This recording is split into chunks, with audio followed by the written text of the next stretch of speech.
Hi everyone, welcome back to my channel. My name's Sherry. If you don't know who I am, which is a huge possibility, I would love it if you would subscribe, give it a like, and definitely comment down below and turn that notification bell on because that helps my videos a lot.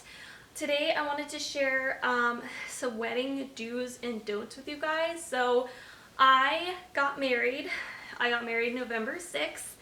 My husband and I went on our honeymoon. We went to St. Lucia and it was amazing. We definitely did not want to come back to reality, but we're back and trying to get back into the swing of things. And I definitely knew I wanted to make like a little informative video regarding like our experience with vendors and wedding planning and budgeting and all that good stuff. So I'm not really going to dive too in depth with any of these topics. I'm just going to give a more generalized advice and tips. So I'm going to start off with just the planning process itself. So we didn't hire a coordinator. There was just like a venue on-site coordinator. I'm sorry if I sound sick. I think it's allergies, but I could have a cold. I'm not sure. But if I sound sick and nasally, I'm sorry. Anyway, we didn't hire like an external wedding coordinator or planner. And I definitely want to say that I think it's worth getting one. And here's why. So in the beginning, everything was fine. Everything was manageable. You know, the Knot app actually kept us pretty organized with like what we should do and when. Up until about a month or two before the wedding, everything kind of just all came to like a head. So we had, you know, different vendors reaching out. They wanted to reach out to each other. You know, pricing and contracts and communication was getting kind of crazy. Even like the communication between me and my husband was getting a little helter-skelter because like he was talking to one set of vendors and I was talking to another, and we had to like fill each other in or try to like forward the emails, and it was just so messy. We did it. We got through it. It was fine. I think if you have a lot of moving parts, like a lot of different vendors, oh my gosh, you're gonna like, your head's gonna be spinning and you're gonna lose your mind. So I think it is worth it to splurge on a coordinator or planner just to take that all off of your table, because you have a lot to deal with, you have a lot to do. There's a lot of stress, you have family coming at you with different things, and it's just a lot. And I think to have all of that go to someone who actually knows how to do that stuff, because an itinerary is important, having a game plan is important, everyone needs to be on the same page. So just to prevent stress is worth it, I think. That's just my opinion. I know they can be pricey, but if you look on like Thumbtack and like different contractor sites, you can actually find some people that are pretty affordable.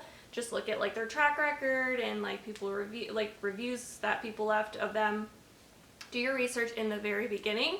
Don't wait if you decide to go that route. But if you're like a very organized person, like you kind of like are a planner, then go for it. You don't need to get one. I just think it's important if you're not naturally like organized like that. So that was a major thing that I would actually recommend. So next is budget. I think budget is a clear thing you need to establish. Start saving for your wedding, like even before you're engaged. Like just start saving, because you're going to spend more than you think you're going to. Like at first you're like, oh yeah, I'll give like a ballpark price on this and that, and I'm just telling you, like all the little things like add up, and then you want to add things on, and you know, you get all these payments that you like have all at the end of like when they're all due, because sometimes they'll make a payment and then you have like the rest due about a month before the wedding, and then they all hit you at once and it's a lot of money coming out of your account. So just have like that buffer, maybe. Like I would say have like a budget, but then have like a buffer budget. just in case you go over, I'm telling you, you're gonna go over. We spent thousands more than we planned, and it was all gorgeous, it was all beautiful, no regrets, but yeah, if you don't have the money to spend, you're gonna be in a tough spot.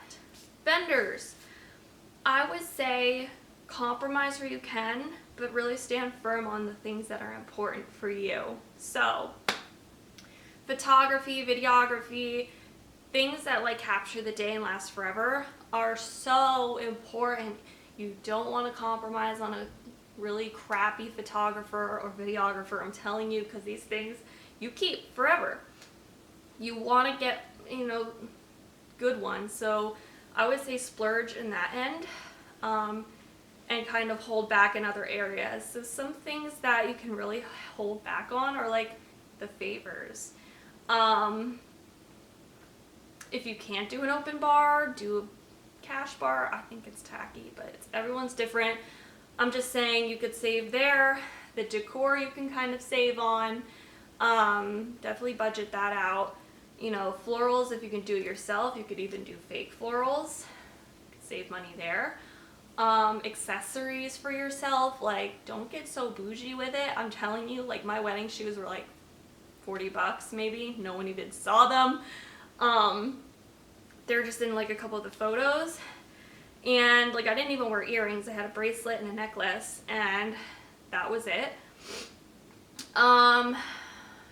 Yeah, like if you can thrift some things and then like sell them later, definitely do that. But I'm telling you, like, don't splurge in the areas that actually matter, you know what I mean? Like, you want a good DJing music, you want good food, you want people to remember the major things. So the major things are something you probably have to spend a little bit more money on, but like the tiny details, like a centerpiece, if you want to like not go all out with that, no one's gonna care, no one's gonna remember, no one's gonna notice, but they're gonna remember having the time of their life dancing, the delicious food, the amazing photos afterwards, and the beautiful video, and that stuff is important. So I would say compromise where you can, save money, thrift things like decor if you can't afford like a designer, thrift, or buy stuff and sell it later. That's always a great choice. But yeah, don't cut corners on things that will make your wedding great or terrible, honestly. So like, yeah, vendors. And then just keep up your communication with them. Make sure you're working within your budget. We had a vendor that, not gonna name names, but it was like our designer and florist, and they had no communication with me, barely at all. It ended up being way pricier than I wanted. They messed some things up, like they had additional items that I told them I didn't need. And then it was just really messy, and I really did not appreciate them being so poor at communicating and poor at running a business. Granted, everything came out beautifully. They know how to do their thing, but when it came to the customer service aspect, they didn't know what they were doing. So again, that's where like a planner and coordinator comes in, because she could have handled that, and like, nipped it in the bud maybe and told us like, hey, maybe you should go with someone else because they're just not acting professional. But it is what it is. It all turned out amazing. I would just say know how to like run a business, people. Like, you cater to weddings and couples. Like, this is supposed to be the best day of their life, and if the company doesn't know how to like even communicate, like email, phone calls, nothing, what are you doing, right? So another thing is family. Love family, but they can get very opinionated, and you want to make everybody happy, but when it comes to some things, you have to put your foot down and just remember it's your day, it's your husband's day. Listen to your family, listen to what matters to them, especially if they're contributing like monetarily, and if they're doing things for you, don't just ignore their opinions. They matter, especially if they're contributing. Then definitely, make them happy. But when it comes to certain things that you're not comfortable with, or it's just not how you envision something, try to like have a conversation. Don't just like say okay and then regret it later, because they want you to be happy too. So I think you just need to be communicative with your family, listen to them, have them listen to you, and come to some sort of understanding if there's like an area where you guys are just not seeing eye to eye. And in some areas, if they don't like what you chose or what you did, it's fine. They'll get over it. I'm sure they'll have a great time either way at the wedding. So just remember to respect your opinions and values, but also respect those that you care about. It's just literally one day. Don't make it such a monumental thing that you're gonna break family ties over. It's not worth it. Try to communicate. That's my best advice. When it comes to like gift giving and receiving gifts, first we just kind of wanted to do like a fund. No gifts at all because my husband and I live in a home, we have a lot of things. We're kind of already like established. But I still had a shower and I still got, you know, some updated things. It was nice to receive some gifts. But we also had like a honeymoon fund, and people gave us some money and stuff, and honestly that was awesome because that really helps us recuperate our funds, and we love experiences, so our honeymoon, it was so enjoyable to have like a fund with extra money in it that we could use just for that. Made it really special. Honestly, the honeymoon was the highlight. I loved the wedding day, but the honeymoon was so amazing. We got to enjoy ourselves and do some things that we don't do normally, and just treat ourselves and relax, and it was so nice to have like a fund dedicated to that. So I would say like the Knot has so many options now. You can have like an appliance fund, a home fund, a project fund, honeymoon fund, just a cash fund or whatever. So I definitely would say, you know, if you want to receive gifts, great. If you don't, have that option where people can actually contribute to a fund where they still feel like they're giving you something, aside from just money and a card. So I want to make known that the day does fly by. So for me, and I'm only talking for myself, it's not like my husband's here. Maybe I'll get his opinion in on a video, like he can weigh in on some things that he noticed and his side of it. But I'm just talking for my experience. So the day of, I think the morning was so nice. So we had a later wedding. Our wedding wasn't until 5:30, although we did have a first look at 3 p.m. 3-ish. I don't remember exactly the time we got there. But everything was all at one location except for where I got ready. That was at a hotel. I would just say take your time, enjoy it, drink some champagne, eat breakfast, put on music, you know, hang out, enjoy it, and just like take it all in. And I think that's the best thing you can do. Take photos, because you're gonna look back and have all those memories. But as soon as we got there, it was like boom, boom, boom, boom, boom. You're moving through photos, you're going through this and that, and you're not going to be able to talk to everybody. And we feel so guilty about it. Like we feel so bad that we couldn't like sit down and have like an hour-long conversation with each family member. It's hard. It's so hard. We only had about 100-something people, and I'm telling you, there's just not enough time in the night to like sit down and chat with everybody. So yeah, I would say if you're a guest, come up to the bride and groom, because it's hard for them to get to you throughout the night. Yeah, like definitely don't feel bad if you can't say hi to every single person. They're gonna understand. They know how it is, especially if they gotten married. Don't take it too personally. Just write them a really sweet note when you're writing your thank you cards, and that will probably mean, you know, a lot to them.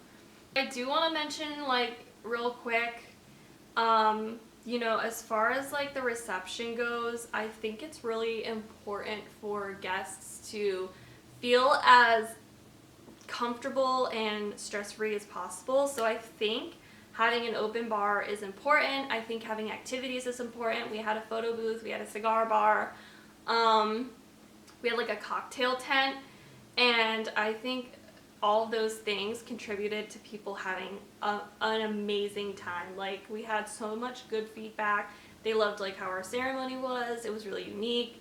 Our cocktail hour was awesome. The food was so good. We had an open bar, the cigar station. We had a really cool decked out photo booth, which doubled as like the guest book. So I think like having fun activities to do at your wedding is so important so people aren't just bored. Not everyone can dance, not everyone likes to dance, and you shouldn't have that as just like that's the only thing that guests can do. Some guests can't drink, so you have to have like options for people. So I would definitely say have like a couple of things for different guests to do and participate in. You can't really go wrong with a photo booth. Everyone loves being silly. It's great for kids, old people, middle-aged people, teenagers. Everyone loves it. I would say definitely splurge on something like that or include it in your package. For like a DJ or whatever you're booking. Sometimes the vendors have like different things you can book with them, because I think that's so important. That's going to leave a lasting impression on your guests, and they're going to tell all their friends, hey, so-and-so's wedding was so much fun, we got to do this and that, and that's just like an awesome feeling. So I think those are all the do's and don'ts that I have to share with you guys. So like I said, maybe I'll bring my husband in. That's really so crazy to say husband. It's so weird, but awesome. And yeah, maybe I'll bring him in so he can share some of his feelings and opinions and things that he would say to look out for. But until I see you guys in my next video, bye!